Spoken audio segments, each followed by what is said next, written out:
Good morning, good evening, good afternoon. Welcome to the Global Innovation Summit. I'm here with Brett Wilson, who's the CIO of I almost said British Red Cross, Australia Red Cross, and I'm going to pay for that for a long time. But welcome, Brett, and I'm looking forward to talking today. We're going to talk about leadership, mentorship, and all the things that we're reading, apparently. So with that, I'd like to turn to Brett to just give a quick introduction about himself. But I'm Heather Leeson. I'm with the Solferino Academy and IFRC as Digital Innovation Lead, and I am a fan of people who want to make spaces for people to do digital well.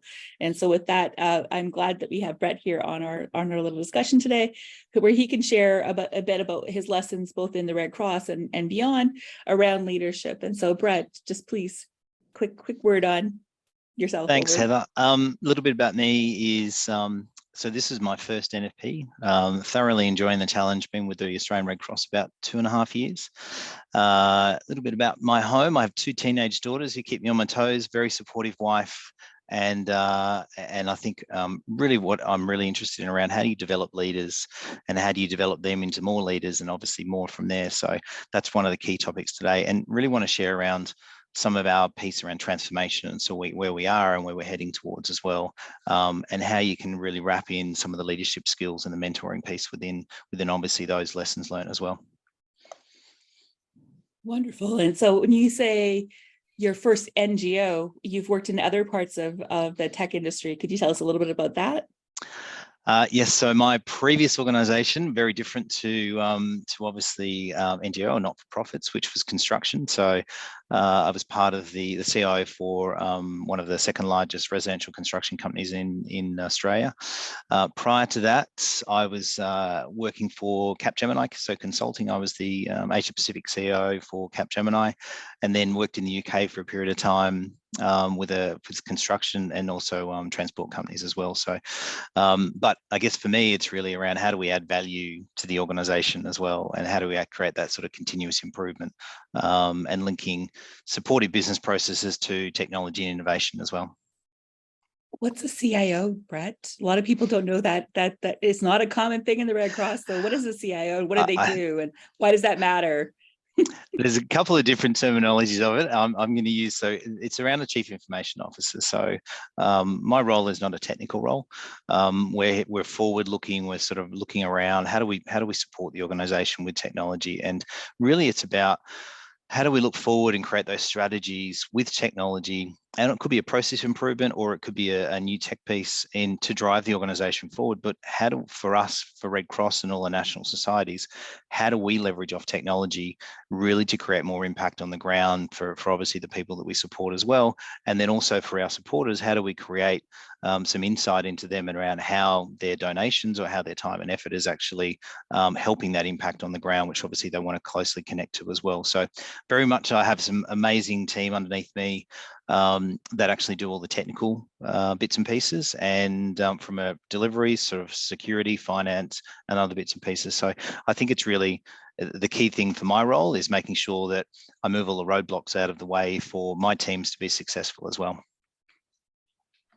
And so when you say technical changes, the Australian Red Cross has been through a lot of changes in terms of technology and transformation. Can you tell us a little bit more about that journey? Because it's quite mammoth, and many national societies are having that or thinking about what they need to do. And I know it's a broad question, we can go deeper, but please go ahead. I'm sure you have lots of insights over the last, coming from another industry into the NGO and trying to balance that kind of business mindset and the NGO kind of needs and activities that happen. Yeah, good question.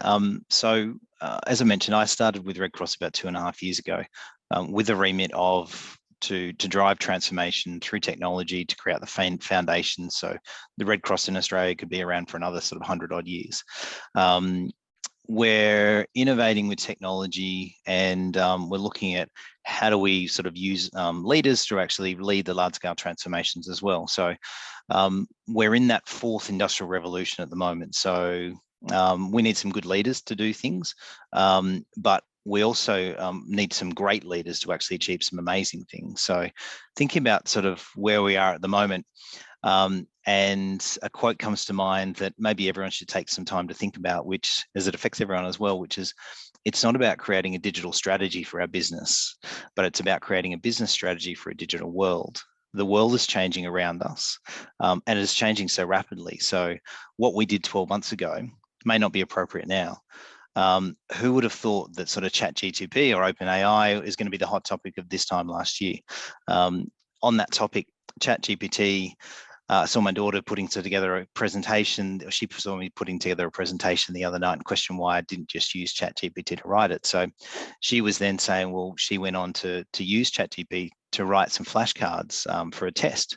So I think the key thing is we can't stop technology, the fast pace that it's actually running in as well. How do we build up the leaders and the understanding of how do we support that change as well? So I think back to your question, Heather, which is, where is Red Cross for Australia at the moment? So we've got a team of about 50 FTEs with a large amount of diversity in the team, sort of spread around Sydney, Melbourne, Brisbane, and a handful of offshore team members as well. So we're doing a full end-to-end transformation. And really, what does that mean? That means everything is up for grabs. We have around about 218 applications across the organisation. So we're looking to rationalise that, bring down the level of complexity integrations into more of a simple sort of architecture as well. But it has to enable the organization. We're doing this in really tight timeframes. We started in November last year, and probably 80% of the transformation will be finished by the end of this year. So just over 12 months. And as I said, before Christmas, we kicked off just over a week away. We're actually delivering a new finance platform and CRM to support store supported data and donors.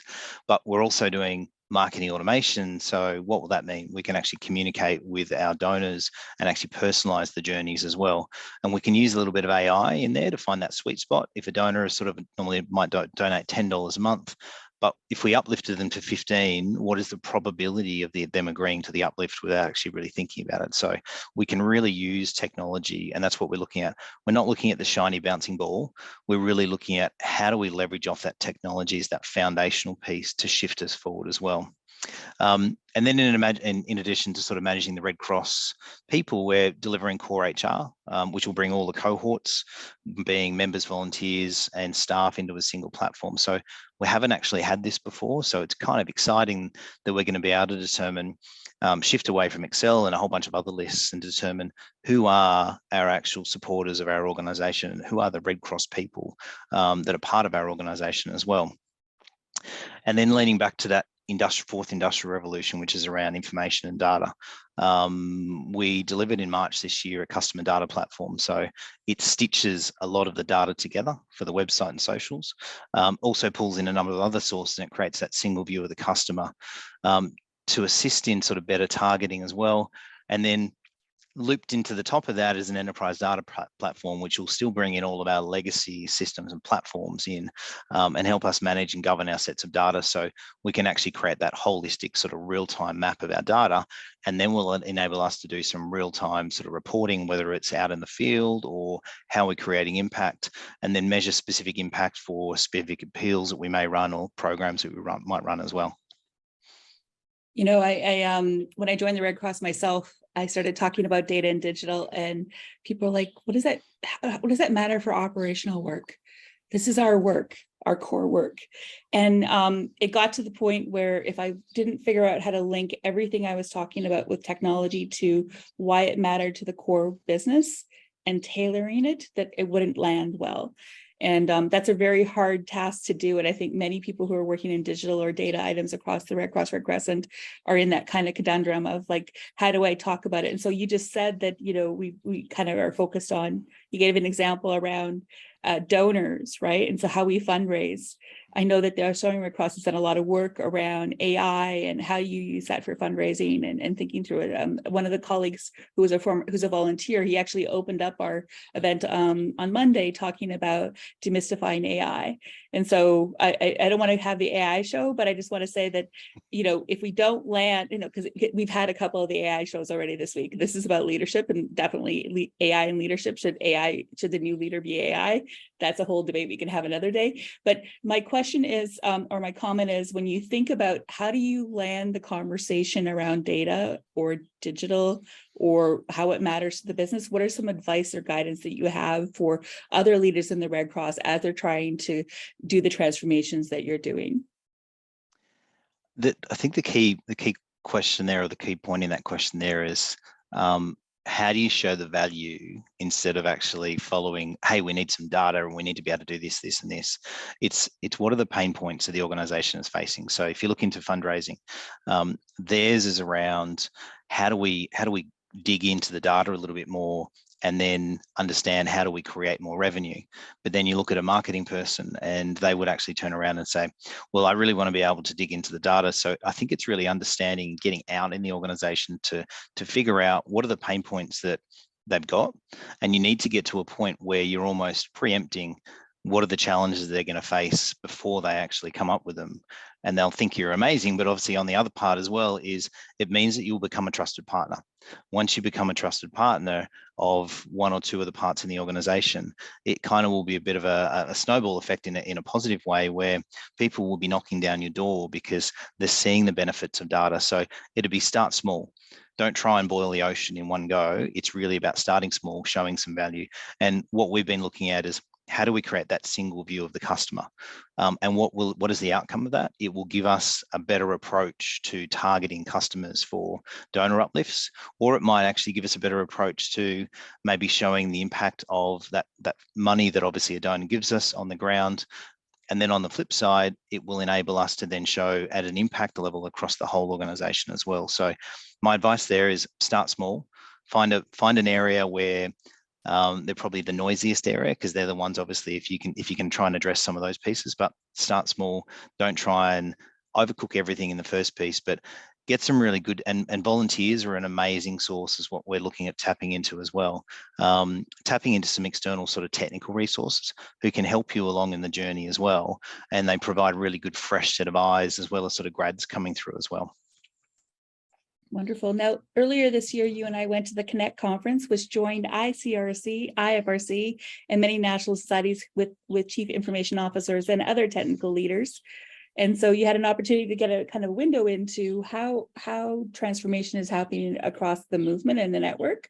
And so you talked about bringing value in your national society. I'm wondering if you could take it up a level as to what do you think that looks like at a network level across the Red Cross, Red Crescent? What advice would you have for leaders or people who are working with us at that level over? I think it's, and the event was fantastic, and so credit to obviously the teams involved in putting that together and everyone who was able to attend. Just looking at probably from a little bit like slightly different angle, but I'll come back to it as well. I was kind of asked the other day, what was it like being a leader through transformation? So, and I think we're all going through transformation on at different levels and on different scales as well. But I think someday, regardless of how big it is or how small it is, some days you really feel on top of the world and kicking goals, and the next day you can feel like there's a light at the end of the tunnel, but not quite sure if it's a train or not.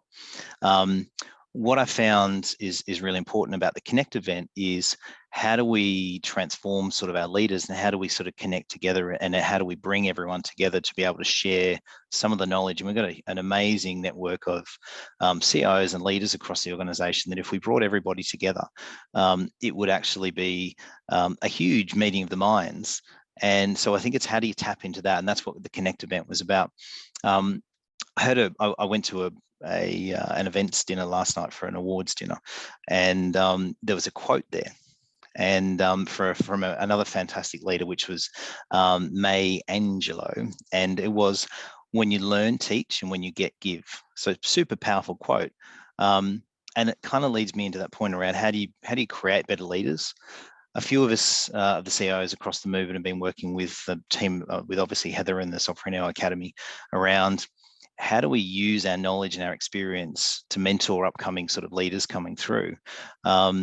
And it wasn't just a sort of transactional relationship where we would look at providing some knowledge and experience basically out to someone in the organization. You've got to actually connect at a deeper level. And so what I found is the Connect event really gave us that opportunity as the CIOs. We brought us together, and the heads of IT and the leadership teams. And it's actually given us an opportunity now to have that level of trust to be able to converse with each other, whereas previously we'd seen each other on the little screens. And sometimes it's that face-to-face connection as well. But the outcomes of what we're looking at is sort of that mentoring sort of the upcoming leaders through the Connect event has been how do we create our sort of upcoming leaders and make them feel supported? And the mentors offering support, sort of advice where necessary. It creates that really wide network for the mentees as well. So it's not just obviously the CIOs mentoring, but the mentees actually get to connect with each other. And then I think the last part, which is really important, which is how do we then create that network of pathways for career development inside the movement? So what we don't want is to create these great leaders and then they actually move outside because there's no pathway for them to actually move into their next role, or emerging leaders as well. So we keep the really great and emerging leaders by developing them and then giving them pathways and opportunities to move within the actual global movement as well. Yeah. I really enjoyed meeting with you, and also just to kind of work on that kind of leadership piece. Now, we just did a piece of research around what do we need as leaders in the Red Cross Red Crescent, and I've just dropped the link in the chat, and we'll definitely put it in the show notes. But you brought up mentorship, and I think this is really important. And you cited this earlier when you were talking about good and great leaders within an organization. So let's just go back to what you're trying to do in the Australian Red Cross, but also in your other work. It sounds like you spent a lot of time thinking about how you, again, those pathways. So when you're working as a senior leader and you're working on all these projects and you're delivering all of that, how do you caretake all those leaders below that are working on your hierarchy or working with you on your teams? What are some tips that you have for other leaders to be able to kind of drill in and to be able to kind of support people on those pathways while you're delivering? I like to say that the Red Cross is a relational database. You're absolutely right in terms of trust, but it also is really stellar focus on the products and services sometimes. And how do you put the people first in that regard in terms of mentorship and planning? I think the developing leaders and sort of that mentorship, it goes beyond, as I said, just that transactional relationship. You need to create that safe space and that trust. Looking at sort of the way that I turn up every day is I'm my authentic self. I am pretty much the same as I am at work, as I am at home. And I think that the key thing is that if you can actually show that you're actually authentic, then you will actually develop that trust, which will then enable obviously that safe space to be developed as well. We were looking at sort of a framework about how do we develop sort of leaders, and how do we look at mentoring sort of leaders as well. And one of the frameworks we're using within sort of Australia is that individual learning development plan. So it's around sitting with the upcoming leaders and determining what does their career potentially look like in the next 5 to 10 years, and then what do we need to get them to get there? Because you've got that trust and you've got that understanding, and you've got that rapport that you've already built up. So if you can get to the next level, you can really understand, well, what is it that they actually want to achieve? And it may not be anything like you thought it would be, or they might turn around and say, you know what, I want your role in 5 years. But I think from there is you've actually got an aspiration from obviously how do you map it out from where you were to where you are now. Do a checkpoint every 3 months, and it doesn't have to be, I think, overly sort of admin intensive, but it's a checkpoint both to keep them honest and committed as well, but also it enables you to get an understanding of where their head's at and where they're thinking of their career development. So you can either create those pathways and open them up, or maybe there's no other opportunity within the Red Cross, and then so you can support them in potentially developing their career outside of Red Cross as well, which is actually okay. And I support that, because what that means is you're not just thinking of yourself, you're thinking of more of that sort of servant leader type environment as well.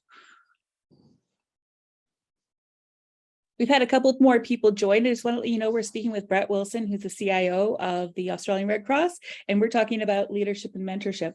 I'm really glad that you're talking about individual responsibility and accountability. I think it's really, really core. When I was mentoring people at Qatar Computing Research Institute, it struck me that the kind of, and again, I don't mean to paint one type of work a certain way, that technology staff were potentially not taking care of their career in the same way that some of the other kind of softer skills were, perhaps. And I said that to the mentors, I said to the mentees, I said, well, you know, you're a really good project manager. We never really project manage ourselves. I mean, we might project manage our house, but Mm. do you have a spreadsheet on what you want to do? Right? What do you want to learn? And so I think this individual development plan is exactly the kind of thing that I think people need to kind of hone into. And I mean, we all have goals, and I mean, everyone's a smart human being, but when it comes to technology, maybe it's just every career in the humanitarian space. I'm not sure, but I think there's some kind of accountability to yourself to be able to kind of, as you said, zigzag inside the organization or zigzag out, if you will. Brett? And I think you hit a really good point there around telling stories. So if I present to the board, or I present to a senior member of the organization, or I have a chat with or present basically back to my team, they're all very different contexts. For my team, they're interested in the technical things and bits and pieces and everything, and kind of what they need to do. But if you're talking at a board level, you need to actually tell the story. So I'm not going to put to go in there and say, hey, we need a new enterprise data platform because it's going to give us this, and we're going to put all data in one place.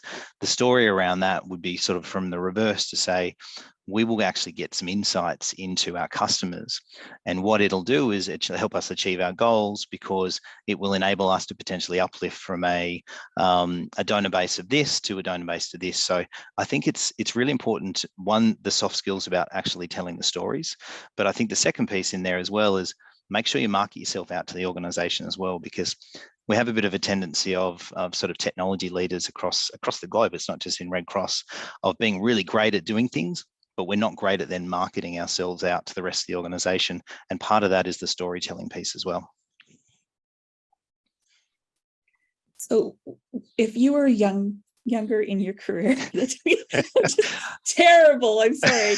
If you're just getting started in the Red Cross, and we have a lot of people with Limitless and other organizations that are just getting started in the Red Cross with those technical skills, and you said trying to create pathways, what's some advice for you besides building your own individual development plan? Like, if your organization doesn't do that, you have to do that yourself, right? So what are some other guidance that you have for people who are just getting started on tech and humanitarian, or tech in their career in the Red Cross, or maybe even outside, because you have both experiences over?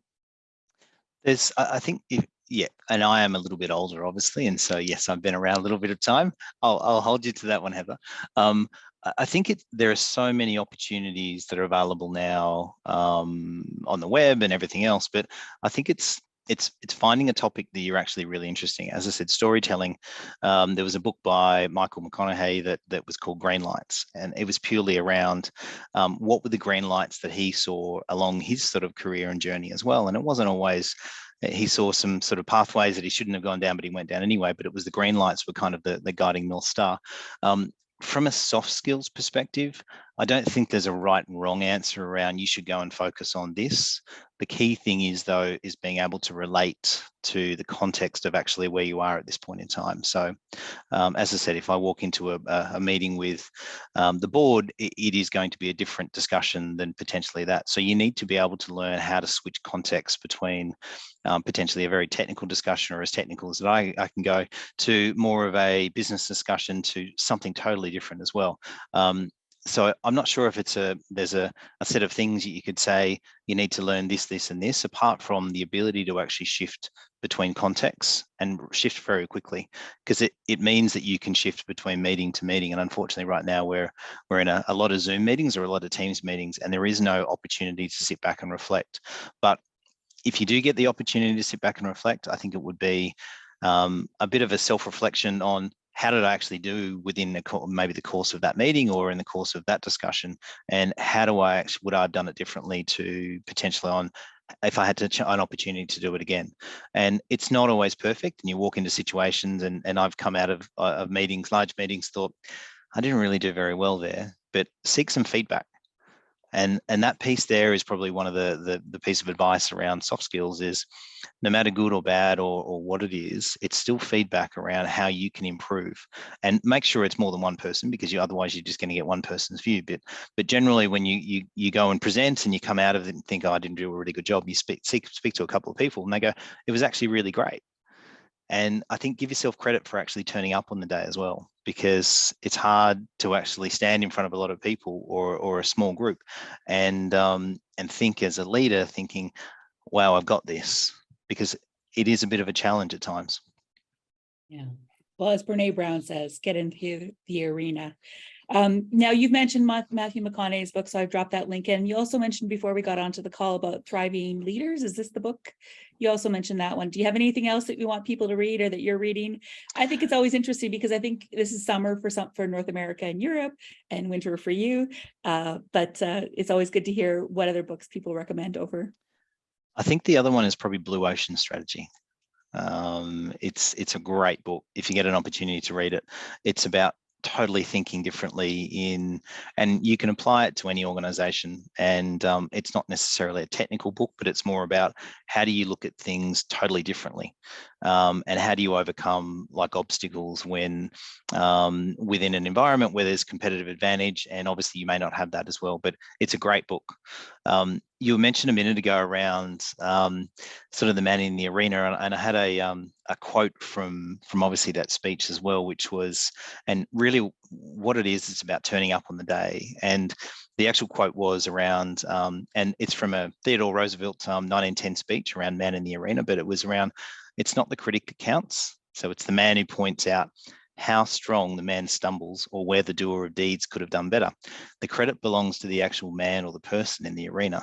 And I think that's a really key and really powerful sort of speech. And that extract out of it is you've got to turn up every day, and you turn up being your best self. You turn up being your most authentic self as well.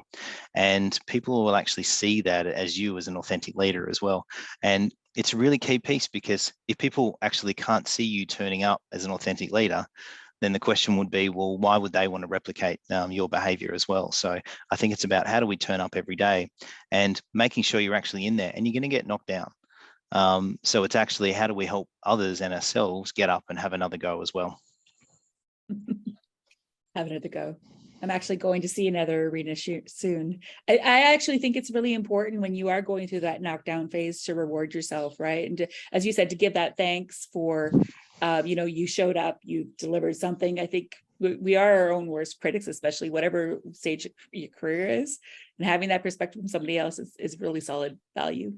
Now, we do have a couple of people who've joined us, and so I've just asked that you put a question in the chat or raise your hand. We are just having a conversation about how can we be a leader and how can we be mentors and what can we do in our national societies. And Brett is here to be grilled, I hope, and ask some fun questions out of warmness. So the first question comes from Kai. Hi, Kai, welcome. Please let us know which national society you're calling from. How do you create a team and organizational environment that attracts top talent? Fantastic question. So how do you create a team and organizational environment that attracts top talent? Thanks. That is a really good question. I'm kind of going to break it up into two. Is around, I think creating a team is around, is how do you create people with a common goal? That's really what a team is. Then you've got to go through the standard sort of processes around teams, around sort of storming, forming, norming. And it's about getting everybody into a common state of mind, whereas there's no blame. If you look at the way that Formula One works, if you look at the pit stops, like the amazing pit stops, they come in, they change wheels on the car and everything else. And I think there was something recently where in the last 10 years, when I say recently, and I can't remember which team was, they came in and they changed the tires over, and the F1 car got to the end of the pit stop and one of the wheels fell off. So it wasn't, but then they were looking back and saying, well, it wasn't the individual they were blaming. So what I'm trying to say here is don't blame an individual. You can't create a team by blaming an individual. It is a problem for the team to solve. And what they looked back then was it was actually a failure with the piece of equipment that they were actually trying to put the wheel on with. So it wasn't the individual. He was just literally in and out within a couple of seconds. So I think it's about, you need to create that environment where it's a safe space. You need to create a no blame culture. And if you can create those two pieces, then you'll create a level of trust, and it's a safe space to be able to actually say, you know what, I don't agree with you. So I think that's the first part. What was the other part of the question, Heather? It was about organization and team, and how do you keep the how do you keep your top talent? Which is interesting because we are noticing in innovation land that innovators stay for a couple of years and then they leave. And I think it's really important. And this came out in the leadership report too, about the foundation of making sure that we can kind of grow and evolve as national societies and as the Red Cross. And I think you've mentioned that as well, about how to build those pathways. And I think it's the key probably question would be is, how do you keep your team? Is it about you keeping the team, or is it about developing their career into what they actually want it to be? So my whole philosophy is, we can't pay the big bucks that obviously the banks pay and the other massive organizations that are obviously for profit. So for us, it's about how do we create an environment where potentially they will have the ability to tap into other technologies and other things that they may not actually tap into a larger organization. So for example, if you move to a bank, you'd be able to only fit within this sort of corridor. Whereas if you come and work for Red Cross, you're going to have opportunities across a whole different piece of technologies and tech stack and I think avenues into other areas that you normally wouldn't have. So that's how we attract the talent in.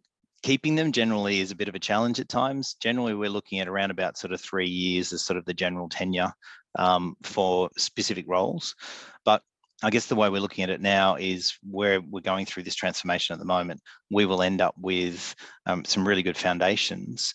And so the point beyond that is, how do we attract some really good people, but also volunteers? We have an opportunity that we've never really tapped into, which is volunteers who can help us at a thought leadership from a technology perspective. And they're outside or part of the organization, but obviously outside the normal tech team. So if you augment them with obviously the teams as well, you're never going to lose that knowledge and that thought leadership. So it's really more about how do you keep that core team together. And I think it comes back to, people don't leave organizations, they leave managers. And as harsh as it sounds, I mean, I've had people move on from me as well, and we've sat down and had a great conversation. And I've adjusted the way that I actually lead and operate as well. And you've got to be able to step up and actually be open to the conversation that maybe you're not doing as great a job as you're actually doing. And if you can have those open conversations with your leaders and your really high performing people within the team as well, they will probably stay longer. If you're not open to those conversations, they're probably already looking for a job. Gosh, it's a lot of Sorry, that's the harsh reality. No, it's a lot of work being a human being and being a leader, for sure. We do have a question from Paul. Paul, you had your hand raised. Please, if you'd like to go off mute and just ask your question of Brett, that'd be wonderful to hear your voice. And please do tell us which national society or organization you're calling in from. Over. Yes, thank you very much. Good morning, everyone. My name is Paul Onyayewun. I'm from Uganda Red Cross Society. I'm here at the summit, but I'm so happy to be part of this online session.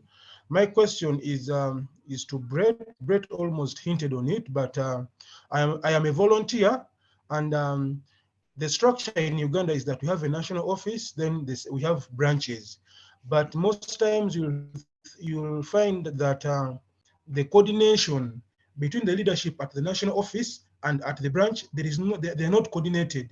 And that has, in most cases, affected the volunteers at the grassroots level. So my question is, how can the leadership of the national office work together with the branch leadership to make sure that the volunteers stay together, they stay in touch? Because this has resulted into miscommunication and many volunteers giving up in that case. So how can we support our leaders at the national level to make sure that they coordinate with the branch level to enable the volunteers stay together and continue serving the national society? Thank you.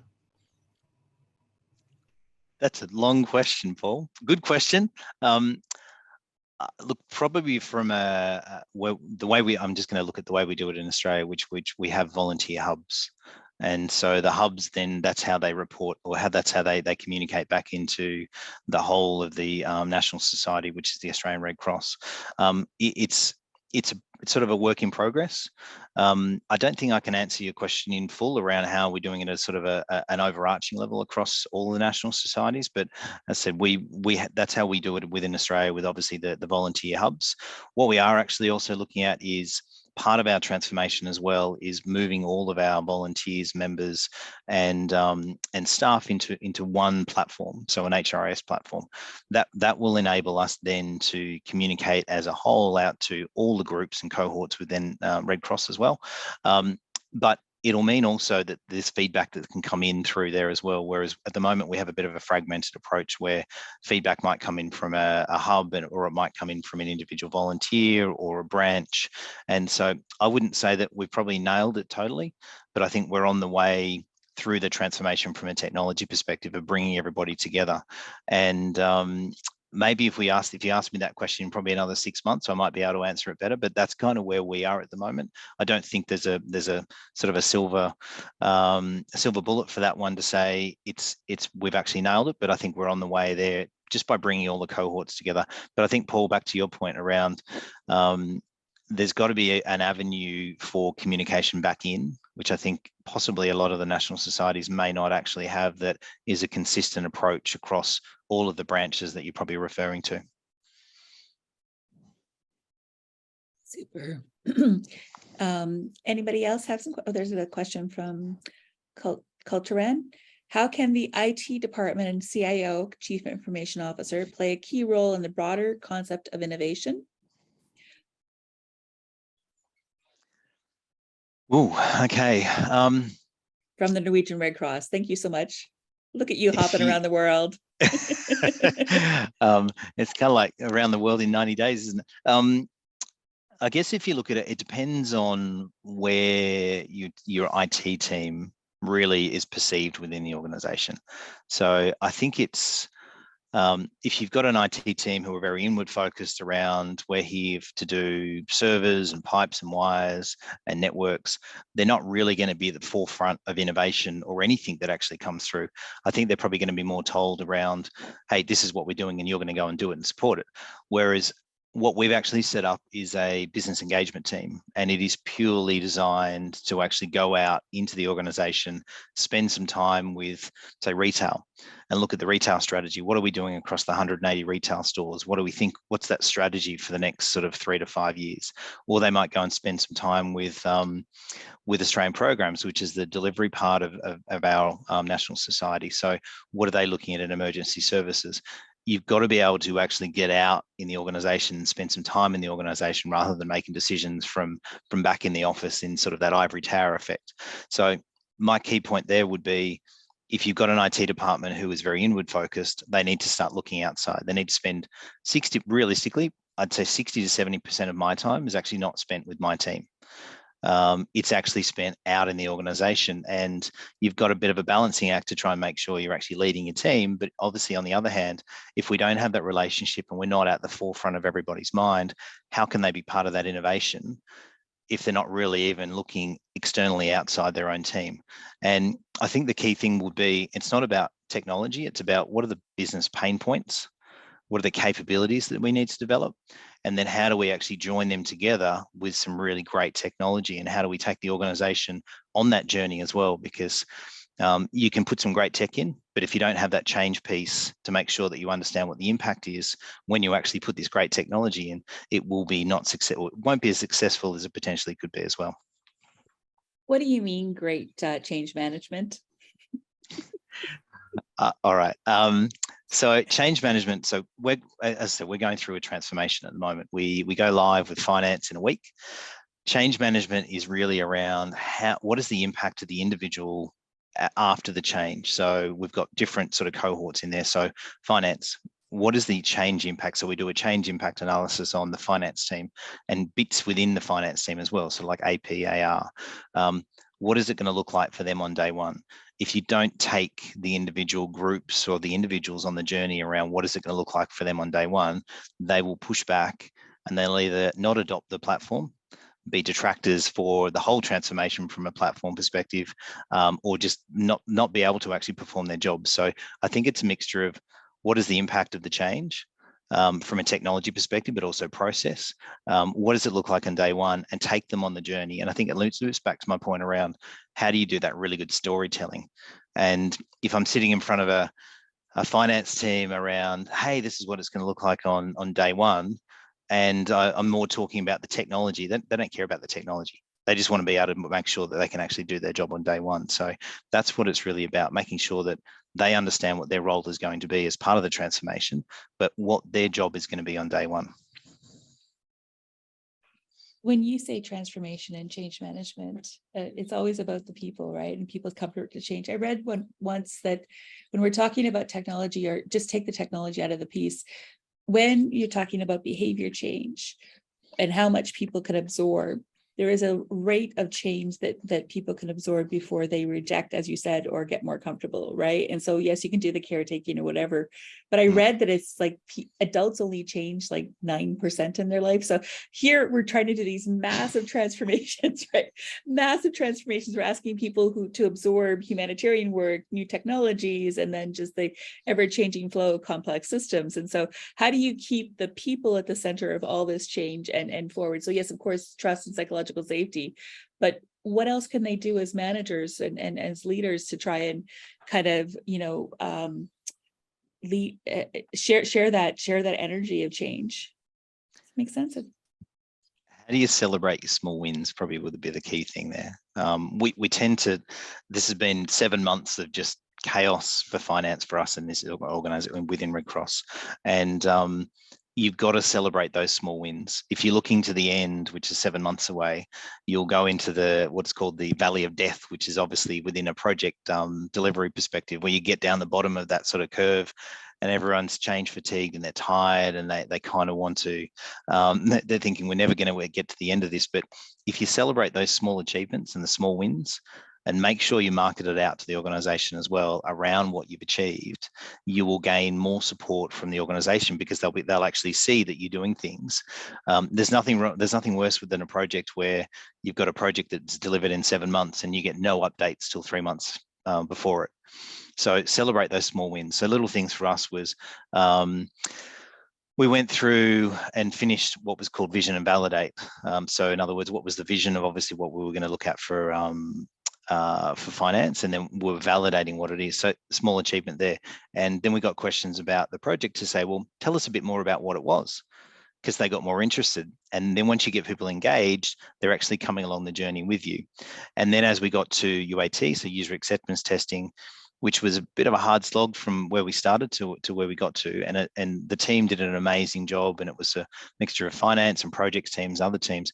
And we sent it out to the business saying, this is what we've actually achieved. And then it garnered some more sort of support behind us saying, this thing's actually really going to happen as well. And so I think it's really just around making sure that you've got the support from the business behind you, but make sure you celebrate those small wins along the way. Don't just focus on the big bang at the end. Everybody needs a professional gratitude book. Write down, today I won on this. Actually have a garden of peace over here due to the Global Innovation Summit. When something goes wrong, I'll buy another plant.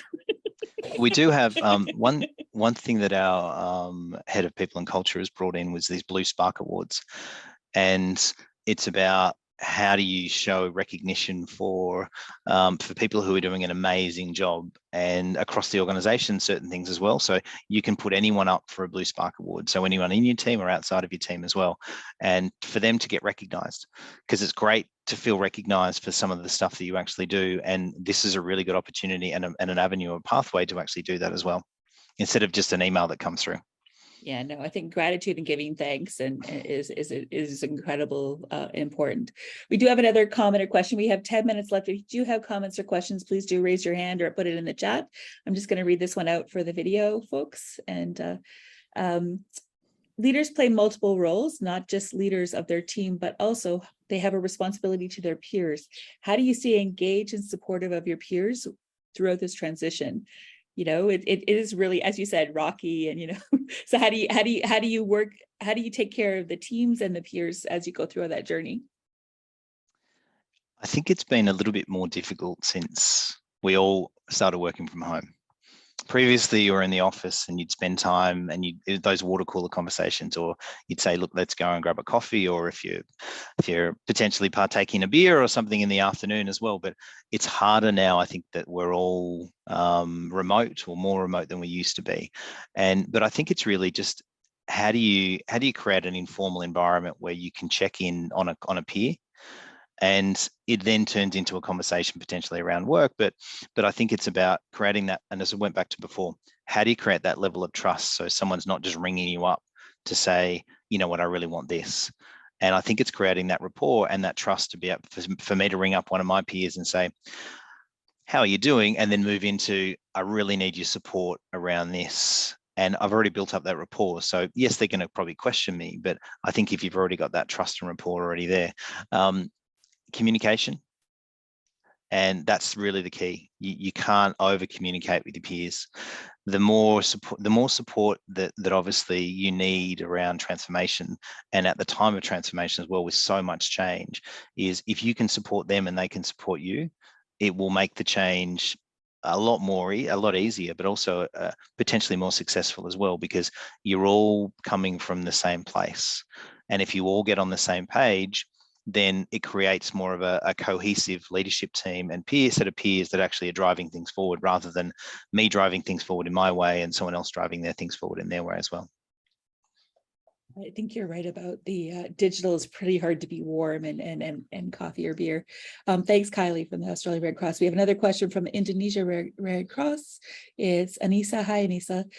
Have you ever found any difficulties managing and leading or implementing innovations to your peers, and how do you overcome it? So how do you manage that kind of innovation change cycle to help your peers along in any difficulties managing and leading?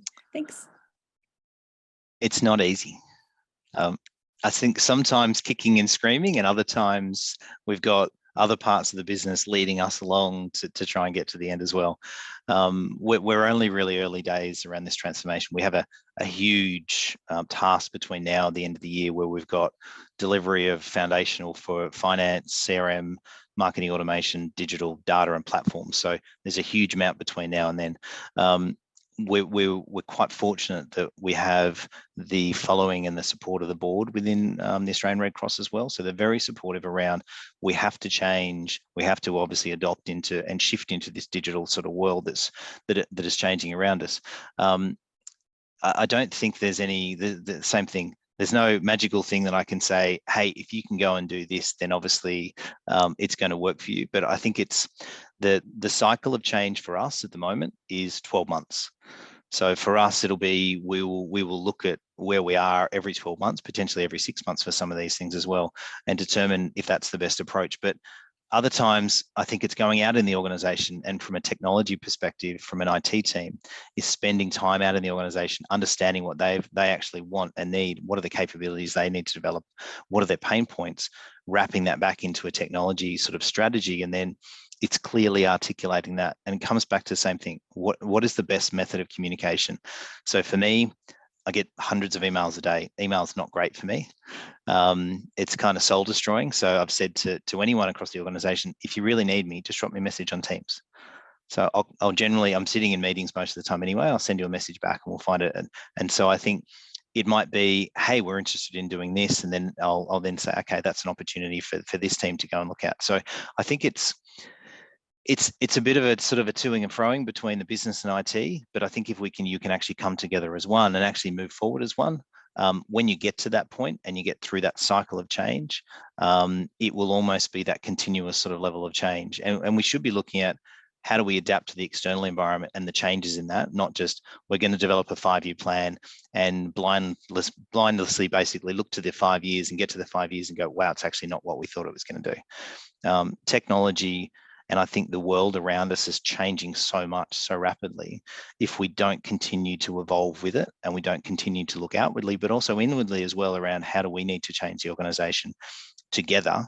And I don't see, the way I look at it is, where we're not just a technology team and the rest of the business or a marketing team, we are moving together as one. It is a single team. So we either fail together, or we actually do some amazing things together. But it's more about, how do we support each other through change to get to that end result, rather than just tech and potentially a marketing department or one of the other departments as well. A colleague and I from another organization, from Greenpeace, we wrote an article last year, and we landed on take heart and find friends. That was our advice.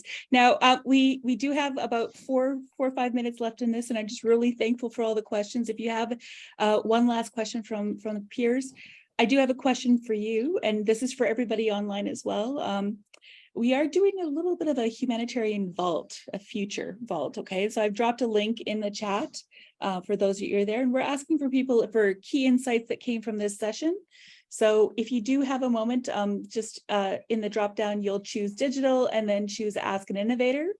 And then you can talk about the second Ask an Innovator, and then just any insights that you got from Brett and from our peers and their questions that Grant for.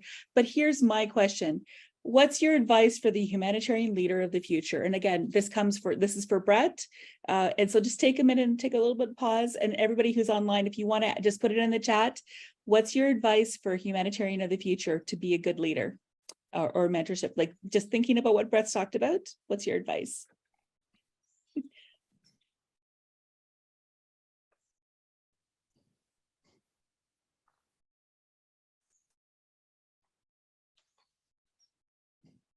Lead with empathy.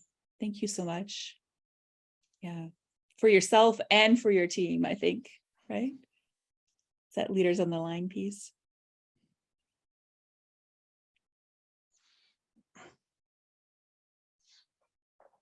And I think linking with that one is also the authentic piece. Mm-hmm. Lead with empathy, but also be authentic to yourself as well. Mm-hmm. A lot of work being yourself. I think it's easier being yourself rather than trying to be someone else. Totally. Anybody else? Brett, what about you? What would be your advice or guidance for leaders of the future in the Red Cross, Red Crescent, or in NGOs or in the wider world? You can pick 3. I think the key thing would be just remain curious. Mm-hmm. Because we have a tendency sometimes to put our blinkers on and think this is the path, this is the way. Be curious, go and ask questions. And I know it's a bit of a cliche saying, but there are no stupid questions in my view. The only stupid question is the one that is not actually asked. And feel and be that courageous person who actually puts up that hand and be bold and say, you know what, I actually challenge that view. Here is an alternative view. Yeah. And more than happy to talk to people offline if you're not comfortable around sort of in an open session as well. Thank you. Very kind. So just a couple more comments from what's your advice for leaders of the future, just from the chat from, okay, Sunday, thank you so much. Be inclusive leadership. I'd love to have a definition of that. I think we spent about 4 years talking about what is inclusive leadership. That's really great. And then there's another one from Uganda Red Cross around strategic collaboration and building synergies with people and systems. Thank you so much for that, to Donnie. It's a volunteer helping us out today. Really glad. And actually, this event has a lot of volunteers leading within it, the digital event and in person. And we're very thankful for their support. What is inclusive leadership? That's a really, I have a question about that, because we're actually running a session later today called Glow Red Women in Digital.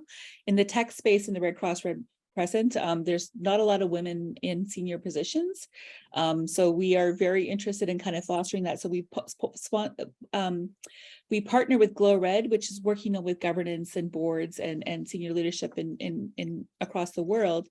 But what would you say to young women or women in leadership, Brett? Just ask you that really hard question since somebody brought up inclusive leadership. What would you say to them? Because I think you've been a very good ally in terms of that, in terms of mentorship. I think my advice there would be is the same advice that I give my 2 daughters, that obviously life is tough, but don't treat failures as defeat. Treat them as another opportunity, I think, to try again. Within my team, there is every opportunity from a diversity perspective. It's about who can do the role the best. And if you approach things with that mindset, you'll achieve some amazing things, but also, I guess, take note of maybe some organizations or some groups may not be as accepting as others, and maybe they're not the ones that you actually want to spend the time with as well. And so it's about finding your group and your clan and the people that actually support you. And regardless of obviously whether you're a male or female, or obviously what you sort of relate to as well, it's making sure that you find that group that support you and you find your safe space as well. Make sure you do actually find that safe space where you can feel that you can actually open up, because if I look across my team, some of the best ideas actually don't come from necessarily my leadership team. And my leadership team has a mixture of male and females, but it comes from the diverse group that we actually have and that we are as well. So just accept people the way they are as well. Wonderful. Well, thanks so much for that comment, Brett. Now we are about to close, so I just want to give you an opportunity for any last words that you'd like to have on this topic just for this day, because I'm sure we'll be revisiting this. Any kind of feedback on that would be very welcome. Any kind of closing points that you'd like to summarize? I think probably, I mean, just back to my original point that being a leader is not necessarily the person standing up in front of everybody. My approach to my leadership style is, and I tell my people, and I've got new people who have started from a leadership, so they report directly into me, is I'm not here to do your job, but I'm here to move all the roadblocks out of the way so you are successful. You need to find that leader, or you need to be that leader, because people will actually follow you because they will actually see the benefit, and obviously that you will support them through to whatever actually they're going through as well. So I think it goes back to that point, which was the man in the arena sort of comment about be that person in the arena where you support your colleagues through change, but also enable them to be better leaders as well. Wonderful. Well, on that point, I just want to thank Brett for joining us today to be in the hot seat of Ask an Innovator, and also for all of you for all your questions and comments. Really appreciate it, and thank you, Okasandi, for a little bit more about inclusive leadership. I do believe that that's going to be a large conversation, and so with that, we will close this call. And again, you're welcome to join other sessions at the Global Innovation Summit. All the recordings will be put on our YouTube channel, which is Solferino Voices. And so if you want to revisit it and rethink about some of the things Brett said, I know I will be, and reading all the books that he's mentioned on my holiday, maybe after my holiday. But just again, thanks, Brett, for joining us today, and thanks, everybody. Thanks, everyone.